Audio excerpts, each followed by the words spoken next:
2018 को जब वो हलफ उठाते हैं तो सबसे पहले वो ऐलान करते हैं उस ऐलान को देख के बड़ा दिल खुश हुआ। उन्होंने कहा जी कि फुटपाथों पे सोने वाले जितने भी लोग हैं उनके लिए फौरी तौर पे जो मुसाफिर खाने हैं वो खोले जाए। फिर उन्होंने देखा कि मुसाफिर खाने खुल गए, लोगों को वहां पे रहने और खाने पीने का बंदोबस्त हो गया। फिर उसने कहा जी यहाँ पे बड़े लोग होते हैं, कोई रेडी पे बेचारा अमरूद बेच रहा है, कोई मरूंडा बेच रहा है, कोई गंडेरिया, इस तरह की छोटी छोटी चीजें बेच रहा है जिसकी 500-700 आमदन है। उसके लिए उसने कहा जी लंगर खाने खोले जाए ताकि इनको 2 वक्त का खाना मुफ्त मिल सके।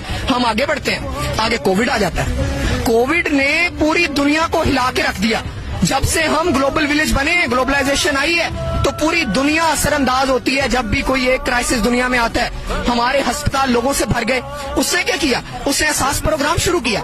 हर घर में 12,000 पे पहुंचते रहे। 12,000 से एक छोटा घर पूरे तरीके से चलता है। उसने कहा कि मेरे लोग भूख से मर जाएंगे, इनको 12,000 पे दो। फिर उसके बाद हम आगे बढ़ते हैं। उसने देखा कि इस अवाम की तो अखलाकियात ही बड़ी गिरी हुई है, इस अवाम को तो एजुकेशन ही उस लेवल की नहीं दी गई। उसने सिंगल नेशनल करिकुलम, आपके यहाँ अमीर और गरीब का फर्क मिटाने के लिए, इन लोगों को एक पेज पे लाने के लिए उसने सिंगल नेशनल करिकुलम की बुनियाद रखी। सिंगल नेशनल करिकुलम से वो आगे बढ़ता है, वो कहता है कि इखलाकियात को कैसे बेहतर किया जाए। वो मौलाना तारिक जमील को बुलाता है, वो पूरी दुनिया के उलमा से मुशावरत करता है।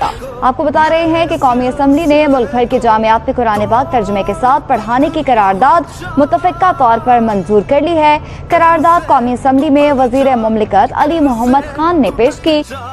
कुरान में अल्लाह कहता है, मैं कभी किसी कौम की हालत नहीं बदलता जब तक वो कौम खुद अपनी हालत बदलने की कोशिश नहीं करती। वो लम्हा दोहरा जब जी